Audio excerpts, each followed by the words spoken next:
Halo Reach is arguably the best game of all time. And I don't say that like I'm putting the game on a pedestal, I say that as somebody who's played and perfected over 30 different games. And I understand that might not be a lot to some people, but to me that's quite an achievement. And some people might say, well, Minecraft is my favorite game. But I'm not talking about favorite games, I'm talking about the best game. The storyline and narrative, the soundtrack and the gameplay, all of it just adds up into one big, amazing game that really starstruck me the first time I played it. And if you'll let me, I'd like to give a little more reasoning into why I believe this as I do. Why Halo Reach is the best game of all time.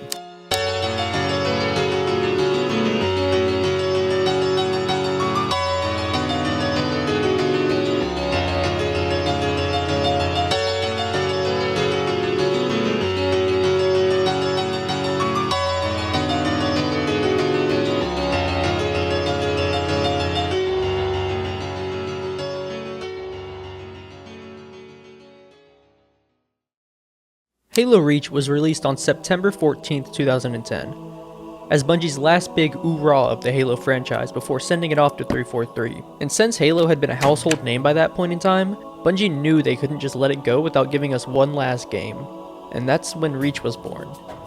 You start as a Spartan 3 known as Noble 6. You're deployed to Reach to hunt down what you thought was a rebel leader, but you quickly understand that objective's changing. The Covenant have landed on Reach, leading to its demise. Your new objective is to defend Reach from the impending war. And throughout this game, you lose everyone fighting a losing war. But you might be saying to yourself, that doesn't make it the best game, what are you rambling about? Well, what determines a good game? Is it the storyline, the soundtrack, or maybe the gameplay? Well, it's actually all three, and if you'll let me, I'd like to do a deeper dive into each one. When you think of gameplay, what do you think of? Probably something along the lines of mechanics, whether it's tricky and complicated to solve, or something more tame and relaxing. If you take a look at Stardew Valley, the gameplay loop is much of the same thing. You inherit a farm from your grandpa and are able to do a plethora of things. Fishing, farming, killing monsters in the mines. It's a very laid back and relaxing game meant to ease you and not put you under a stressful situation. This type of game is known as a replayable game because all of its gameplay is, well, replayable.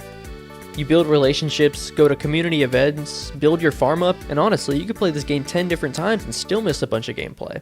And then there's games like Castle Crashers. If you've even remotely looked at my channel, you can tell I'm a big fan of this game. But there's not that much replayability in it. Castle Crashers has one linear plotline that doesn't change. And yes, some of you may say there's an insane mode, but that's just the same story at a harder difficulty.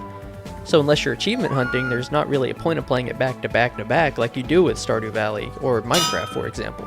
And then if we dive deeper, there's also mechanics of a game. Is there a tricky puzzle that needs to be solved before you progress, or is it something cool and unique no other game has displayed before? Just to give a good example, look at Fortnite. I'm not sure where any one of you stand on this game, but regardless of your outlook, it has a unique mechanic. I've never seen a battle royale that lets you build to fight, and when everybody first jumped into the game, people were awestruck.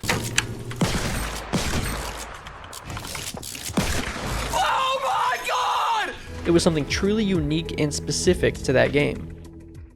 Now, soundtracks can either be the best thing or the worst thing to happen to a game. You can have an amazing game but a terrible soundtrack, and that will throw the whole atmosphere of your experience away. Or you can have a terrible game with an amazing soundtrack, and even though the game isn't good, people will remember the soundtrack. Sonic the Hedgehog 2006.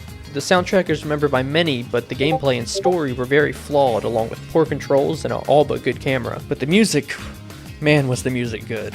But there's this game called Bubble Bobble, a very old game, had amazing gameplay, but hearing that same music over and over with no variety killed the game for me. But what about a perfect game with a perfect soundtrack? Well, this is where I turn back to Reach. Long Night of Solace is probably the best example given throughout the game. You're in a cutscene, you get caught off guard by elites, and the music shift is immaculate. It goes from nothing to something in a matter of half a second. The intensity of this cutscene to me is honestly unrivaled. And now for storyline, arguably the most important aspect of a game. A storyline is a starting to ending point at which the events take place, and if one event is out of place, or if it's not fleshed out enough and doesn't have that connection to the consumer, people get disinterested and tend to turn to a game that drags the player in. Again, Halo Reach is the only way I can truly explain it without missing anything. There's so many twists and unexpected turns in the storyline described through cutscenes and small world interactions, and throughout the story, everyone on your team, besides June, gets killed in the process, and they each die in a unique way only to them. George was a heavy weapons and demolitions expert, and he died in an explosion. Kat was the smart computer expert, the brains of the group, and she died from lack of awareness and a shot to the head. Carter, the leader, dies sacrificing himself to take down a scarab, going down with the ship, and Emil, a close range expert, highlighting his knife specifically, was killed by a sword. And then there's the player, otherwise known as Noble 6, the lone wolf. After his whole team is killed, he's left alone on Reach, fighting an armada by himself, eventually getting killed in the process. The storyline adds up in such a way that the player feels connected to the Spartans, as if losing a close friend. And I understand it may not be like that to everyone, but at least to me, the storyline and narrative really connected with me. It was truly like fighting a war you know you can't win. But now that I've explained the 3 core points of a game, let me expand on one downside of Reach. The very first mission, Winter Contingency, was probably the worst mission in the whole game. This game was supposed to make the Covenant scary again, and the introduction of them was worse than it could have been. I feel like when those elites drop in on you and ambush you should have been the introduction of the Covenant. That is probably my only criticism of the game. The first half of Halo Reach doesn't truly give you that dooming feeling, but that's how it should be. You feel like you'll know you'll win because it's a Halo game. You always win, right? And that's where it catches you off guard. When George dies, it really sets in that gloomy feeling that you realize you're fighting a battle you can't win, and every death hammers that feeling into you deeper. I know I talked about this earlier, but Kat's death was probably the most unexpected and realistic death in the whole game. It's so unexpected and reminds you that nothing will go your way.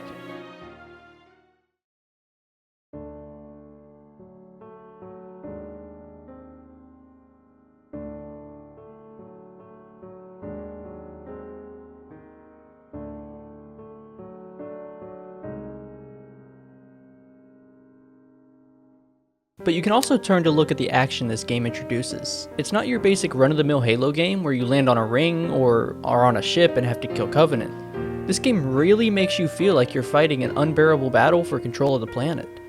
And half of these cutscenes are so intense and the music matches the environment perfectly. This paired with the later missions in the game, such as the space mission or the part of the game where you sit on the side of a falcon, overlooking the battlefield happening below you, gives the impression that what you're doing is making a difference. This game is also riddled with Easter eggs. There's a tribute room in the Mission in the Package, and this room has tributes to stuff such as Master Chief in Halo 1, 2, and 3, Noble Team's concept art, and Ling Ling's head, for those of y'all who know what that is. In New Alexandria, when flying around in the Falcon, you can hit a switch and fly through this hoop-shaped building to transform your Falcon or Banshee into a Pelican or Phantom, respectively. This level of detail extends to the game's cutscenes, which are beautifully rendered and contribute significantly to the narrative's emotional impact. And on top of everything, you didn't have to buy anything in Reach. Every customization option for the player was unlocked through XP rewards, which led to players finding the infamous challenge XP farming spot. But the way that you are going to get a shitload of credits is through commendations, and those things rack up huge amounts of credits. You'll get 5,000, 10,000 credits at a time every time you get your commendations to the next level. It's a game that not only offers an exceptional experience on the first playthrough, but also rewards players who dive deeper into its world. Whether you're a longtime fan of the Halo series or a newcomer, Halo Reach stands as a testament to the power of video games as a medium for storytelling and entertainment. Its legacy endures, making it a title that will be remembered and celebrated for years to come.